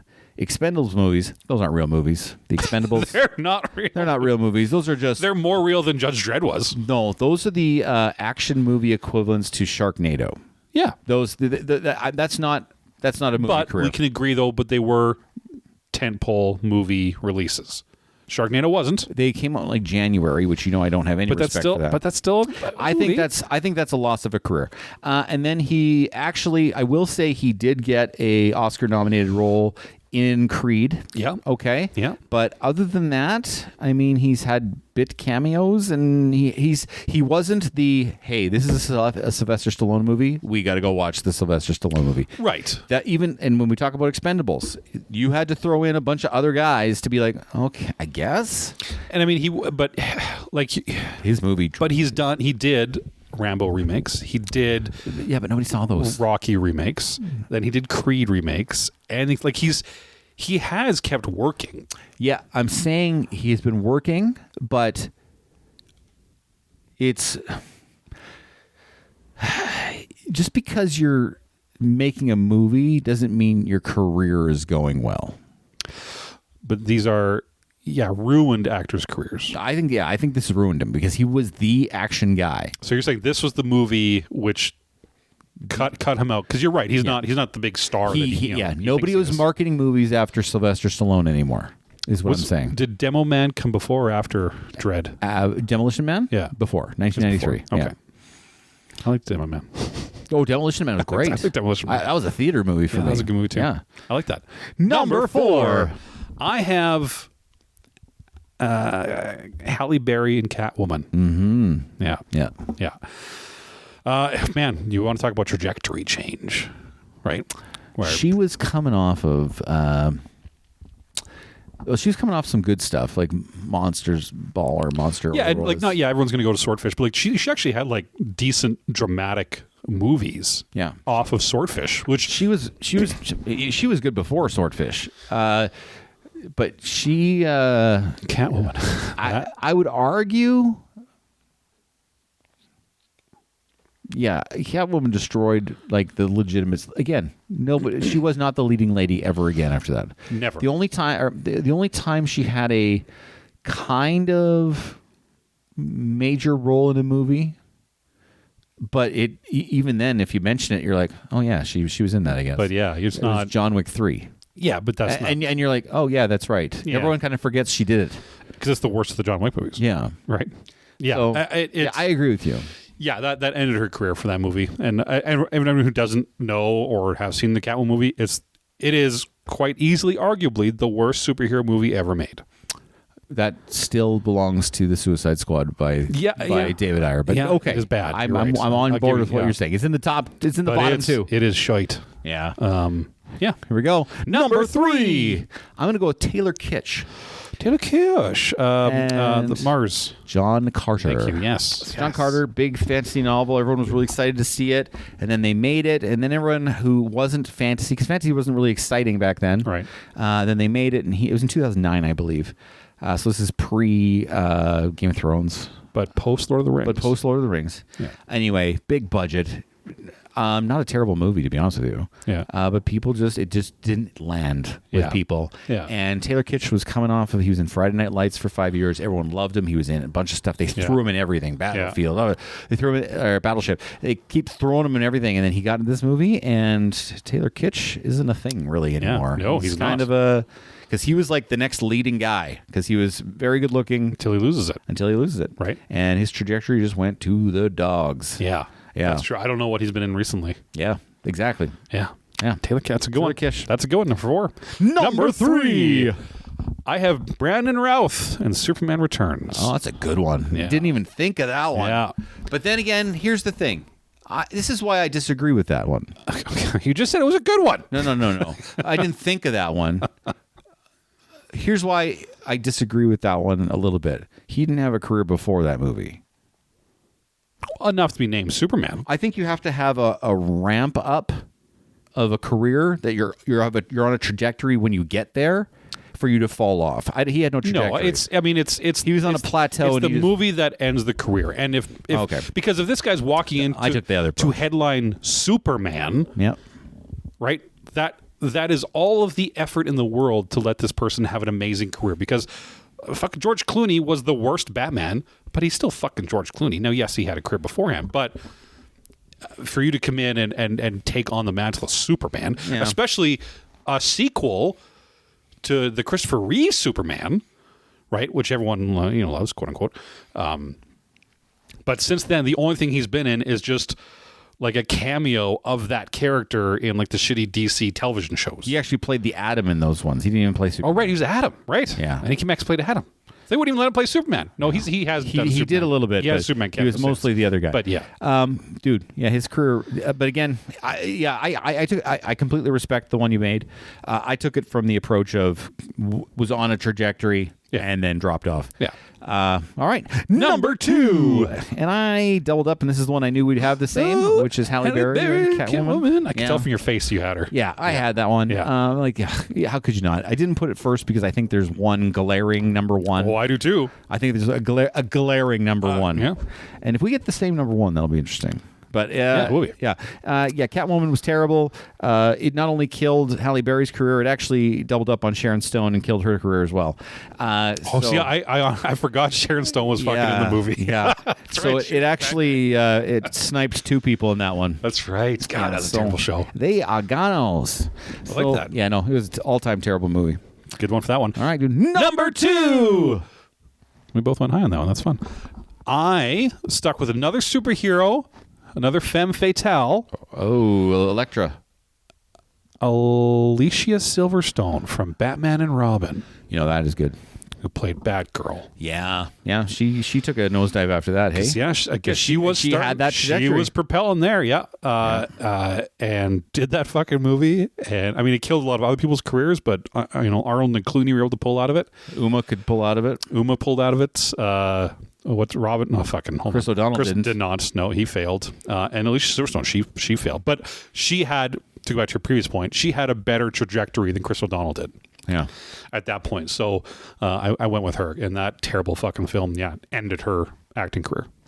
Yeah, she hasn't been in anything of significance. Like maybe TV spots here or there, like a Hallmark movie. Or some kind of, some bit parts. But but not. Nope. She's never headlining. No. Number 1. If this isn't your number 1, then I don't think we did this right. Okay. Because this career got destroyed, shattered, beat down. Demolished. Not only this, but this person had a career. Okay. And then it kind of got destroyed and fell off. And then it got revitalized. Oh. And was on a huge trajectory comeback, had a great string of movies, and then they did this movie and never seen from again. Okay. And that is John Travolta in Battlefield Earth. Battlefield Earth. Yeah. He wanted to make his little religion movie. Yeah. And it was literally... it's in the bottom 5 movies I've ever seen ever. It's list. awful. It is just awful. I remember watching it in theaters and really being like, I need to leave from here because this is Forrest Whitaker horrible. somehow survived, but Barry Pepper didn't survive. Nope. John Travolta didn't survive. A couple other guys didn't survive. Rip Torn was in that one, right? I don't remember now because I won't watch it again. Yeah. That movie again. When you do a religious passion project action movie, it's not going to turn out well for you. A sci-fi action movie. Sci-fi Yeah. religious movie. Yeah, I know. John Travolta. He did that movie in what 2005 around there. 2002. Yeah, but name something he's been in since then. Yeah. Literally name anything. Like I mean, there's made for home TV show movies that he's been in. Like, Yeah, I'm sorry, that doesn't count. no, but it was like the end of Steven Seagal's career too, right? Making all these fucking one-note action films straight to DVD type of thing. Yeah, John Travolta had a couple of those, but again, Yeah. Yeah. No, you're right. he got greased. Yeah, he's gonna be the next Expendables. Yeah. Yeah, but I'm surprised he wasn't. His career got so destroyed. They didn't even ask him for the Expendables. That's true. That's how bad. That's a bad movie. Yeah. That's got to show you something. All right, I'm really excited to hear your number one. Number one. We don't have the same. And again, this person was given an opportunity, and I don't necessarily think it was this person's fault. It was the nature of acting in Hollywood and everything else that not only destroyed their career, but I'm pretty sure destroyed their life. Oh. Is Jake Lloyd from The Phantom Menace. Oh. Yeah, little young Annie. Which is weird because Hayden Christensen seems like the more reasonable pick there. True, but he's had an opportunity to come back where this kid got fucking demolished, right? They had to move. He couldn't go to school. Yeah. Like death threat, it fucked this kid's life so much. Yeah. That not only did it end his career, I think it fundamentally scarred him as a human being forever. To play Anakin Skywalker in The Phantom Menace. Yeah. That's what we talked about. Yeah, It's not good. no, It's and not again, good. I don't necessarily think it's. I mean, was he a great actor in it? No. Was it all his fault? No. Is the internet a bunch of fucking scazy pricks who talk about Star Wars too much? Yeah, Yeah. of which we are too. But yeah, I'd say that movie pretty much demolished not only his career but his whole other life. Oh, yeah. Okay. And this is a great example of us taking the same idea for a list and taking two different approaches to it. But That's true. I think all the answers are valid. But let's be honest, Battlefield Earth. Come on. Well, it was way worse than Phantom Menace. Yeah. For fucking movies. Yeah. I mean, Phantom Menace made money. Okay, like, you know what I mean? Like, Battlefield Earth did not. Oh, Scientology. All right, ladies and gentlemen, we're doing our game now. A little bit of a lengthy game. We'll fine. see. We'll That's see. fine. I could break it up into 2 parts, but we'll see. Meh. We'll see how it goes. Meh. What do we got in the time? How much time do we got? We're good. We're good. But All right. We're good. We are playing a game called Prosperous Fruits. Prosperous Fruits. Prosperous Fruits. I'm very- Prosperous Fruits. Okay, here's the rules. There's 4 rules to Prosperous Fruits. Okay? Yep. Rule number 1. Well, first let me tell you what the game is. Oh, okay. And then I'll tell you the rules. I'm going to give you a series of movies, and you are going to tell me which one has the most prosperous, like which one was the best of the series. Financially or critically? We're going to use Rotten Tomatoes scores. Okay. You're going to tell me which one you think has the best Rotten Tomatoes score in the series. Okay. Here's the rules of Prosperous Fruits. Must have at least 3 movies in the series. So I only picked those. What series does it have at least three movies? Yeah. Live action only, because we just talked earlier. I don't care about animation. Yeah. I have to have seen all of them. Okay, so I'm not picking your hey guys at home. Okay, Sid, if you're on your keyboard and you're like, well, what about that? I didn't see all the movies that's not on this list. And number 4, no Star Wars or Marvel. We already did that. Yeah, we've done that a lot. Yeah. Okay. Yep. Okay. All right. Yeah. Here we go. Starting with I'm ready.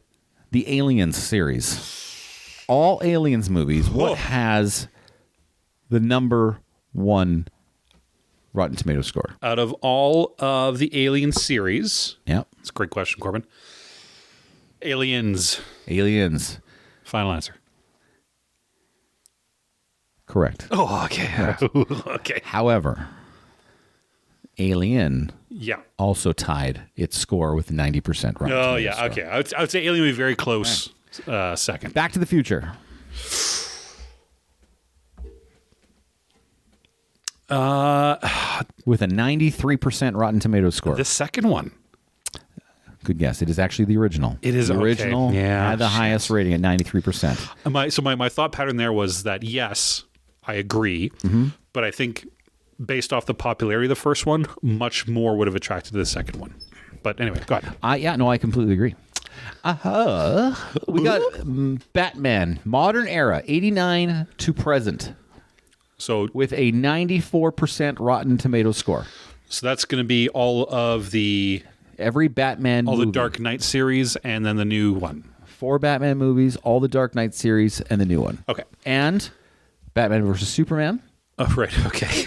The ones I didn't think of. which counts as well.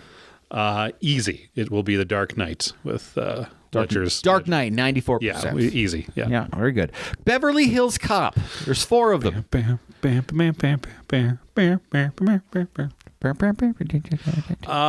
actually really liked the Axel Foley one. They just I didn't mind it either. I did actually. I think they did a good job. And I just watched them all last year. Yeah, me too.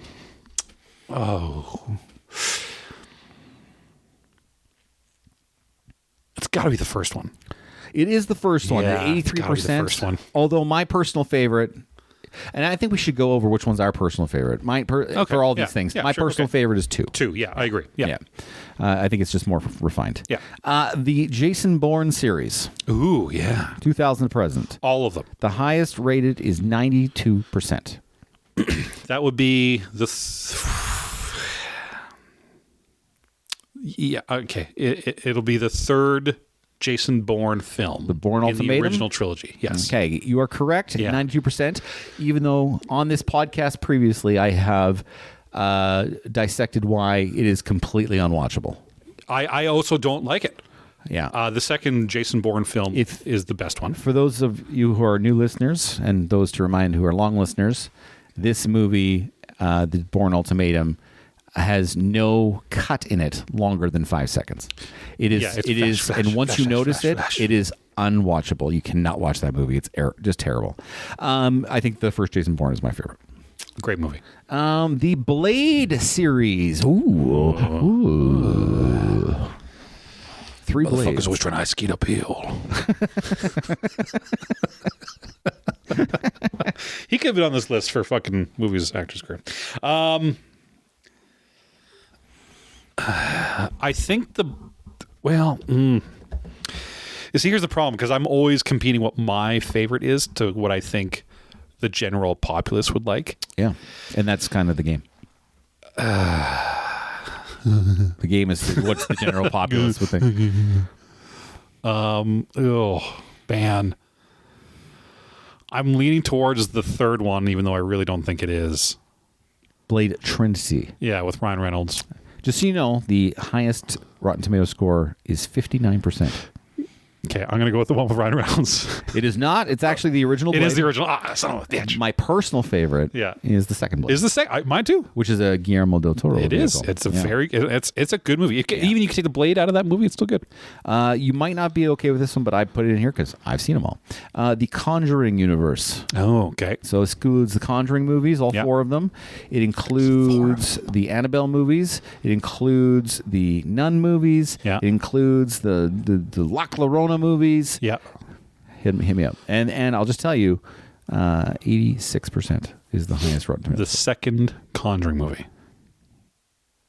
Incorrect. It is the first Is one. the first one? Okay. And I agree with them. Because there has to be to have that much spin-off, and there has to be a stable foundation. So if it's not the first one, it has to be the second one. So I just played my guesses. Some of these I completely disagree with. I just want you to know that just for future reference. Deadpool movies, there's 3 of them. Oh, the third one for sure. Third one? Yeah.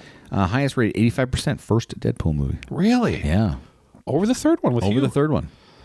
Interesting. Which, I mean, third one's the funniest for sure. Yeah, it's the most. Yeah, Yeah. he found his footing for it and was let alone to do stuff. Yeah. Now the first one is very good. Like, I mean, but that one surprised me. I thought more people would have liked the third one. Evil Dead. This includes Army of Darkness, includes the Evil Dead remake and the Evil Dead Rise. So there's 5 movies to choose from. 95% is the high watermark. Okay, but in my clarity, Evil Dead, the second Evil Dead is basically a remake of the first one. Listen, they're 2 separate movies. Evil Dead, Evil Dead 2. Simple as that. Yes. Dead by Daylight. So then Evil Dead 2. It is the original Evil Dead. Really? Which is the wrong answer. Yeah, really? 1,000 times over. It should be Evil Dead 2 because That it's the greatest super ever. surprises me. But although I will say I don't even like the original Evil Dead more than Evil Dead Rise. Evil Dead Rise is... Army of Darkness is better. Army of Darkness is great too. Great movie. So, but you know what? A lot to choose from in that series. That's what I like. Meaty. That's a meaty one. All right, Fast and Furious. Family. Your family. You know what, guys? If you're out there and you just you get into some trouble, just become part of the family. Everything gets solved. Hold a Corona by the neck. And all your crimes get pardoned. Apparently, wear a sleeveless T-shirt. Yeah, and say family a lot. Drive your car to space. Family. Fast and Furious. 81%. 81% Fast and Furious. Oh man. What was your favorite Evil Dead? We said 2, right? Yeah, okay. Yeah. All right, Fast and Furious. Fast and Furious. God, I've stopped watching after like 5. Yeah, so you got 5 to pick from, I guess. I will not Tokyo Drift, because Tokyo Drift was the third one. Yeah, no, There's yeah. two Tokyo Fast and Drift, Furious, Tokyo Drift, and then the Fast and and then Furious. Fast 4 came out, and actually Fast 4. And actually, Fast 4 was pretty fucking good. I'm not gonna lie to you. Fast 4 was a banger. I'm going to say the original. Furious 7 Sure. at 81%. Sure. But I will say my favorite is probably 4 or 1. Yeah, the one after Tokyo Drift was good. Yeah, 4. That's 4. Yeah, Fast 4. Yeah. That was a good one. Yeah. But Yeah, I sure. mean, 1 and 4, and then it stopped there. Yeah, I didn't see anything out because I think I watched 5 and I was like, this is awful. Yeah. And I stopped watching since then. So Friday the 13th. I've only watched one of them. Which one? Nightmare on Elm Street. That's not Friday the 13th. Oh, sorry. You're right. That's I was thinking of Nightmare on Elm Street. That's literally a different. What was the fourth Nightmare on Elm Street called? The final chapter. The final chapter. The fourth one? Yeah. What was the? Anyway, Friday the 13th. Yeah. It'll be not that one, the third one. Tell me what happens in your movie in the one that you're picking, and I can pick the right movie. So I'm picking it because we've talked about these movies before in this podcast, and because of your saying it. So it's the third one where he shows up with the hockey mask. He gets the mask in third, and it kind of becomes the staple of what Jason actually becomes. So that's why I'm going with the third one. Okay. For some insane reason, the original is at 69%, and it's got the highest. That's the highest one. And sorry, yeah. Oh. And it is not my favorite one. The first one. Yeah, it's not my favorite one. Yeah. What's your first one? My favorite one is the remake from 2009. Oh, really? Yeah, like Is that Rob Zombie? No, who was that? The director was a guy named Marcus Nispel. Misspell? Nispel. Nispel. Nispel. But the Friday the 13th remake, 2009. Yeah. Banger. Of a Oh, okay. Yeah, they did it right. Okay. They did Jason solid there. Okay. Yeah. No, it had everything. It had good gore, good Jason. Yeah.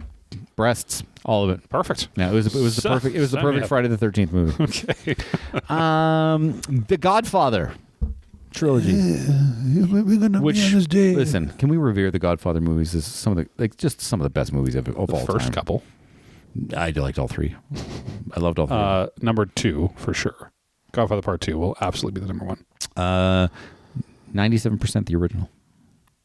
What's Godfather Part 2? I don't have it in front It's of me. gotta be I just wrote down. 96.5 I just wrote down the original, but I'll tell you, I do remember that both Godfathers, the first 2 were in the 90s, and the third one was, I believe, mid 70s. Yeah. All 3 of them, Which is fair. Yeah, all 3 of them are good. Yeah, I mean, the first one is really good as well, but I think the second one. One of my favorite just lines to say to somebody, which I haven't used on this podcast to you. I go like when they say something stupid, which is really weird that I haven't said it to you yet. Yeah, because I'm amazing. I go I tell people, just go start fishing with Fredo because you are dead to me. My favorite is Godfather, the first one, actually. It is your favorite, eh? Yeah. Yours is part 2? Yeah. Yeah. Yeah. But you know, I mean, there's no wrong answer. That's true. Yeah. They're both amazing. Yeah. Yeah. There's such not a wrong answer that every TV version of it of The Godfather just puts both of those two movies together and presents it as one. Correct. Yeah. It's always a double bill. Yeah. Ghostbusters. Oh, the lady one. Yeah. Wow. Sorry, ladies. You know when they say they always talk about the super funny Ghostbusters peoples? Do you want to know what's worse than the lady one? Which one? Frozen Empire. Frozen Empire was worse than the lady one. Which one's that one? That's the latest one. Oh, I didn't watch it. Yeah, because it's that bad. Yeah, I didn't It was watch just fucking terrible. I mean, to me, it's Ghostbusters. Yeah, Ghostbusters. Yeah, 95%. Yeah, Ghostbusters. it's Ghostbusters. A lot of people didn't like the sequel. I liked it. I mean, I did too. But Yeah. I think if you, But I was a kid. yeah, and if you it's lived like in the time, if you nostalgia, lived in yeah. the time, I think you wouldn't. Not only that, I had the soundtrack, and I knew every word from every song. Lifting me higher. I could do all the other songs too, but I'm not going to on this podcast. Harry Potter or the Wizarding World. So this includes the 8 Harry Potter movies and the extraordinary beasts and how to find them movies. Okay, well, none of those ones. I'm going to say. Hold on, I never know the titles of these fucking movies, but I have seen them all. Okay. First one, they did that. Second one, I can Chamber of Secrets. okay. Second one. Then it's the. Don't tell me. No, I'm asking you. Then it's Prisoner of Azkaban. Not the second one. No. No. I told you, Chamber of Secrets. The second one. What was the first one? Philosopher's Stone. Ah, shit. Right. Chamber of And Secrets. if you in America, it's not the Sorcerer's Stone; it's the Philosopher's Stone. Yeah. Okay, so And Prisoner of Azkaban. then the Goblet of Fire. Okay, that's the one where they kill Batman. Yes, That one. that's your favorite. Oh, that's the one you're picking. That's the one I'm picking. Oh, okay. The top Harry Potter movie, Harry Potter and the Deathly Hallows, the Ends, Part 2. Yeah, okay. Yeah. With 96%. What's your favorite one? I think the Prisoner one is my favorite one. The Prisoner one is also my favorite one. Yeah, I think that'll be my favorite one. It was my favorite one to. Ooh, that's tough.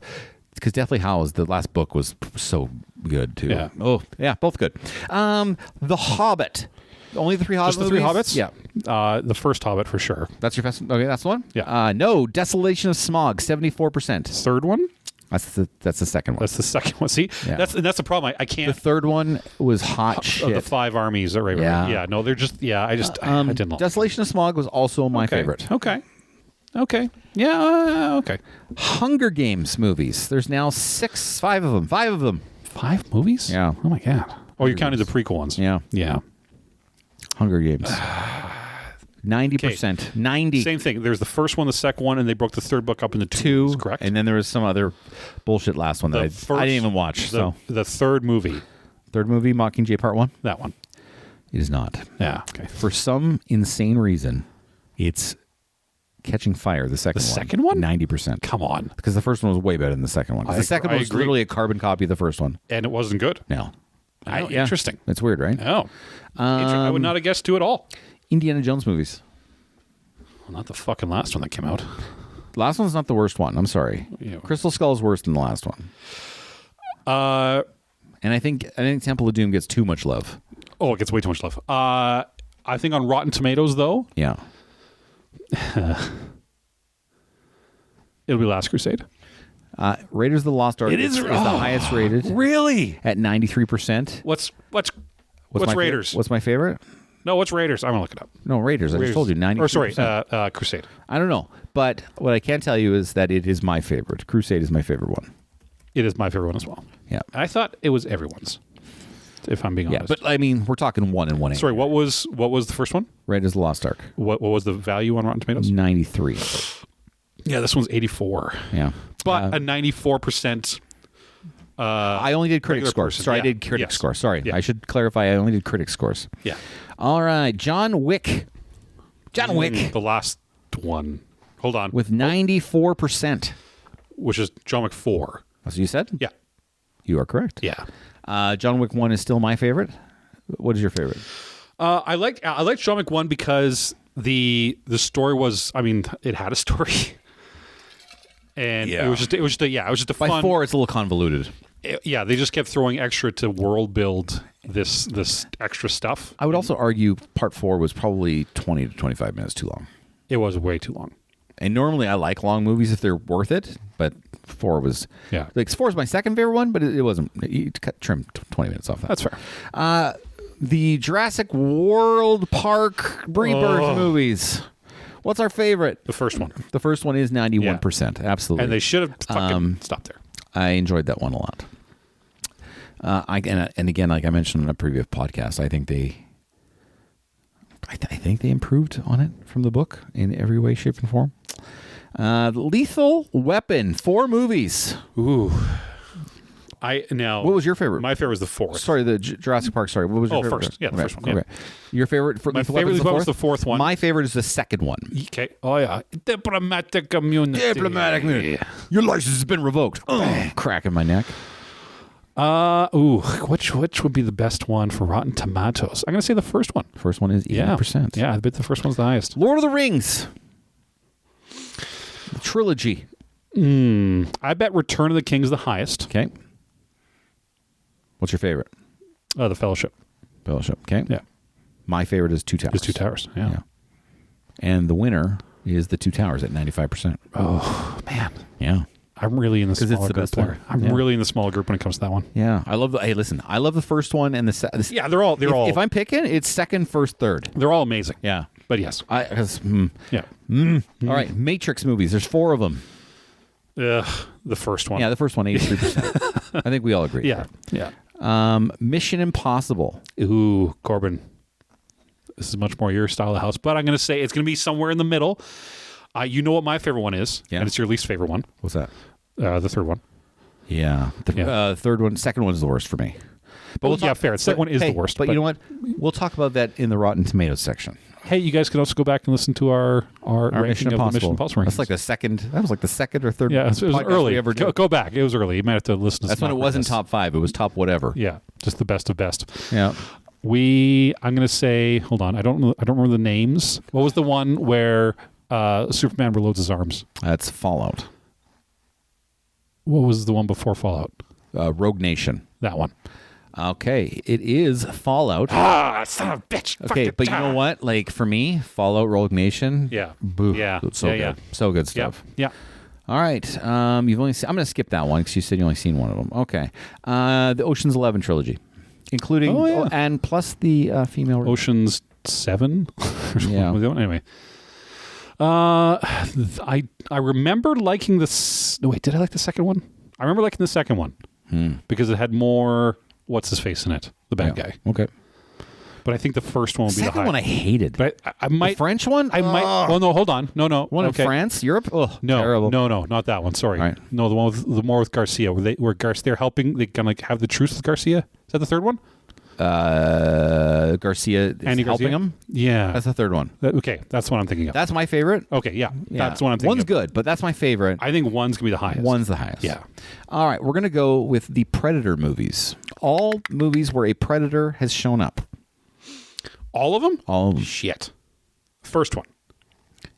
It is at 94%. At 94%? Yeah, first one. It is not. It's the one they released recently, last couple of years, Prey. Oh, Prey. Which was an amazing Predator movie. And you know what? I agree with them. That's Really? the best one. Really? Yeah. Okay. Yeah. The Scream movies. There are 7 Scream movies. I have seen all of them, and I love each one deeply. I've only seen 2 of them. Oh, come on, man. And, I mean, it has to be the first one, right? Is that your favorite?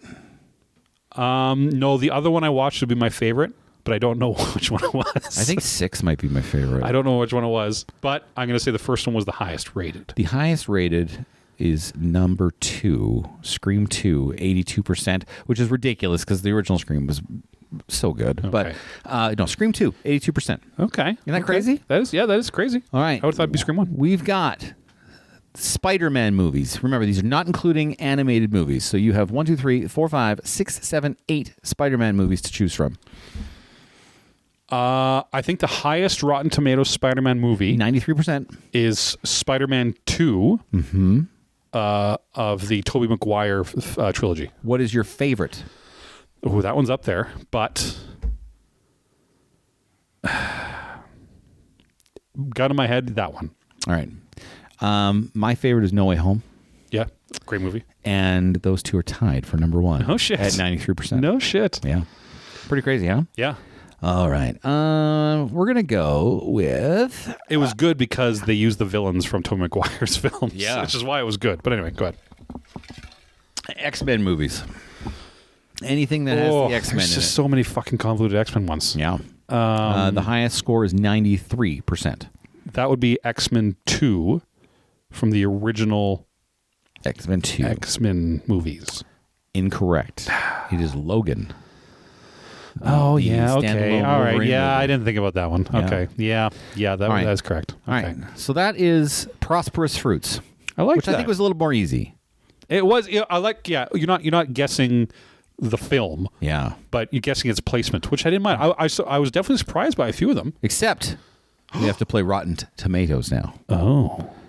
So now here's the reverse of a curated list, featuring the lowest rated entry for each franchise based on Rotten Tomatoes official critic scores. Oh, God. You're picking the worst now. And Oh, you're going to God. tell me the worst. I told you it could be a little longer. Yeah. All right? Okay. Are you ready? Let's go through it. We spoke to most of the movies now, so we can just bang these ones out. Aliens. Aliens 3. No. 12%. Resurrection? No. 12%. Aliens versus Predator. Requiem. 2. Requiem. Yeah, 2. Yeah. Okay. Back to the Future. Lowest rated. Third one. Part 2. 63%. What? Yes. What? Yeah. Lowest one. The Lowest second one was the lowest? Yeah. I don't know why my voice is so high. rated. Batman movies. Keep in mind, Ooh, we got a lot there. there's a lot. Rise? Right? Dark Knight Rises? Yeah. Batman and Robin, 12%. Batman. Oh, sorry. I thought we were doing the you said the recent Batmans. No, I said it was the same as before. Modern era Batman. Yeah, modern. I didn't. Does that include Clooney? I said 89 right through. I didn't know that included Clooney. 89 right through. Yes. Yeah, Batman and Robin. Batman and Robin. Yes. It was just awful. Yes. Although It was so bad it was already talked about Although Batman Forever was equally bad in my mind. today. Yes and no, but we'll save that for a different day. The Bourne series. The Jeremy Renner one. Yeah, Bourne Legacy. Yeah. That's true. 56%. Yeah. Blade. The third one. Yeah, it was Blade Yeah, Trinity. yeah. 24%. Yeah. It sucked. The Deadpool series. Okay, so these are the first Deadpool was the highest. The three, yeah. The first So the second Deadpool will be the worst. Deadpool Wolverine, 78%. What? Yeah. Isn't that crazy? That's fucking nuts. Evil Dead movies.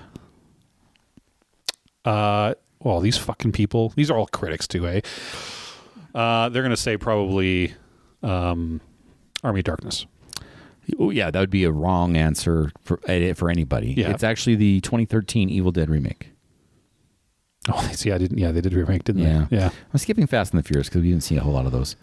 I'll tell you right out, just because I know you haven't seen it, but I want you to know I agree with what I'm about to say. Oh. The worst Friday the 13th is correctly Jason Takes Manhattan, part 8. Okay. Because the movie is like, hey, Jason comes to New York and kills people, and then there should have been a huge asterisk, where it said, hey, only for the last 10 minutes of the movie. Oh. It's mostly on a cruise ship because we can't afford to shoot in New York. Oh. Yeah. Yeah, that's less than good. Lowest rated Godfather. It's obviously Godfather Part 3. Yeah. We already talked about it. Yeah. Lowest rated Ghostbusters movie. The ladies one. It's Frozen Empire. Is it Frozen? Is it that bad? 42%. I didn't watch it. Yeah. So okay. What's the worst Harry Potter Wizarding World movie? The second one. It is not. Oh. It's clearly in that Fantastic Beasts era. Oh right. Fuck. I see. It's the third one where Johnny Depp wasn't in it. Or they I think retraced. the third one's called Crimes of Grindelwald. All I know is I think those movies were hot dog shit. Yeah, I didn't watch them. All three of them were terrible. I watched the first one. I didn't watch the other two. All three of them were terrible. They had no reason to exist. We've already talked about The Hobbit, Battle of the Five Armies, 59%. Yep. Just a terrible movie. The lowest rated Hunger Games movie is the prequel, 64%. Okay. Okay, Indiana Jones. It'll be 70%. Critics? By the way, 70% is the lowest of the people Really? criticize. 70% is pretty fucking high. I'll say Crystal Skull. No, it's the Dial of Destiny. It is a Dial. Okay, I agree that is the worst one. See, and I liked it more than Crystal Skull, man. Yeah. I don't know. John Wick. The lowest rated, by the way. The third one. The lowest rated is 86%. The third one. It's the original John Wick. 86%. Really? Yeah. God damn. Isn't that crazy? That's the first one was Incredibly way high. better. Yeah. Okay. Worst Jurassic World Park rebirth movie. It's at 29%. The one that just came out. The one that just came out? Yeah. Incorrect. No, sorry. I'm asking that question. Sorry. What you just said. Oh, you're just naming off all the titles. I'm giving you all the, okay. Sorry. including all three of the series. Sorry, that was a question I asked you. The worst one of all of them, of all time. I don't. 29%. The sequel to the Chris Pratt one. There's two. Which one? The first sequel to the Chris Pratt movies. So the Chris Pratt movie. Yep. And then the sequel to that one. Yep. That one. Incorrect. Oh. It's the second sequel to the Chris Pratt movie where they bring the Chris Pratt people together and the original Jurassic Park people together. It's called Dominion, and most of the movie isn't even about dinosaurs. It's about giant grasshoppers, and you're like, what am I watching here? This is fucking awful. Good to know. And it was at 29%, and it should have been lower. Wow. Worst Lethal Weapon. Probably 3. It's actually your favorite, but yeah. it's number 4. Yeah, I guess, yeah. Number 4. People didn't like it. 52%. I grew up with those. That's the right time. I loved the Lethal Weapon movies. All right. What is the worst Lord of the Rings movie? Probably Return of the King. I put some notes here. I got to read the notes. No, Fellowship of the Ring is the worst. Your favorite, 91%. Which is still pretty. It's pretty good if we're talking about the worst. But you know what? No truly low score for Lord of the Rings. Yeah, that's. What's the worst Matrix movie? Everyone except the first one.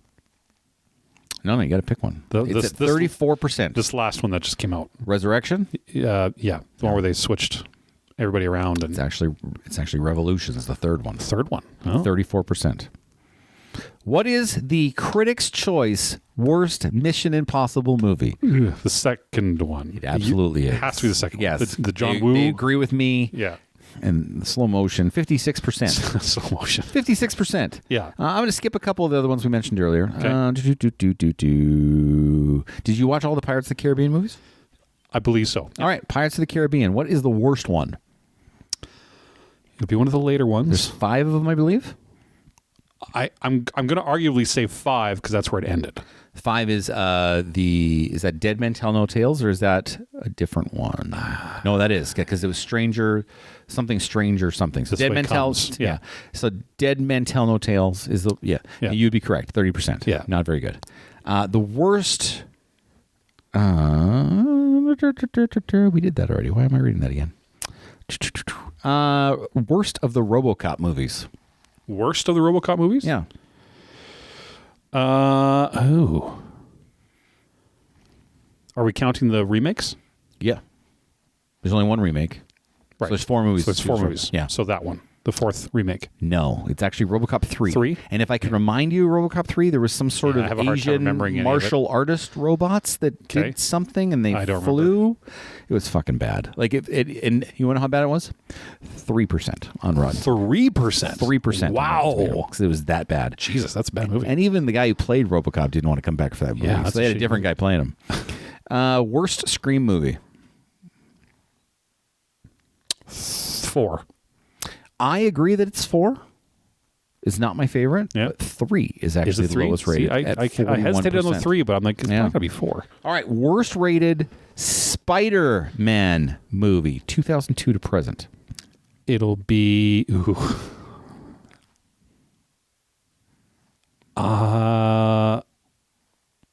going to say Toby's 3rd movie. Which should be the right answer. Yeah. But it's not. It's actually Amazing Spider-Man 2 with Electro or whatever at 51%. Yeah.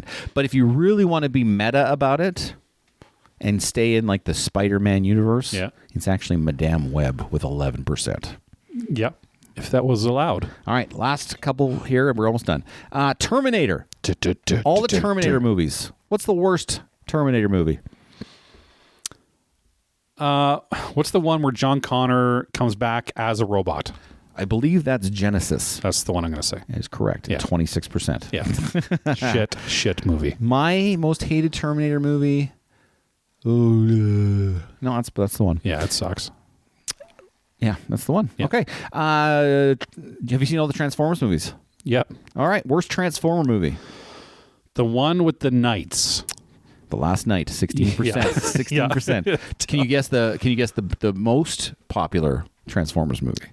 If it's not the first Transformers, it'll be Bumblebee? Bumblebee, 86%. Yeah. That's true. 86%. And it's also my favorite one. Yeah. Because they're all terrible. Yeah. Did your wife make you watch the Twilight movies? No. Okay, we won't skip over that. No. Finally, what is the worst rated X-Men movie? Ooh. What was the one where Oscar Isaacs played what's his name? Apocalypse? The big bad Apocalypse. X-Men Apocalypse, I believe it was. That one. It's not. Oh. It's X-Men The Dark Phoenix. The third one. The third one. Oh, no, but the one with the Game of Thrones actress. Yeah. Yes. Okay. 22%. Yes. But let's be honest, that one you mentioned was very bad as well. Yeah. No, none of those were going good. How'd you like? Oh, that was fun. How did you like Prosperous Fruits, Rotten Tomatoes? Yeah, I like that Prosperous Fruits. That was good. All right. Were you people close on your guesses? Nah, you Did weren't. you think? No, I think You guys don't know what you're doing. You got no clue. You're just all dudes. Dudes, man. Just dudes, bro. Well, that was fun, Corbin. Thanks, buddy. And thank you for all listening and joining us on our little adventure. We're back at 53. We'll be back in a fortnight's time. Hopefully with our schedule works out. Yep. And we'll pick it up there again. And keep it tight. Love you. Bye.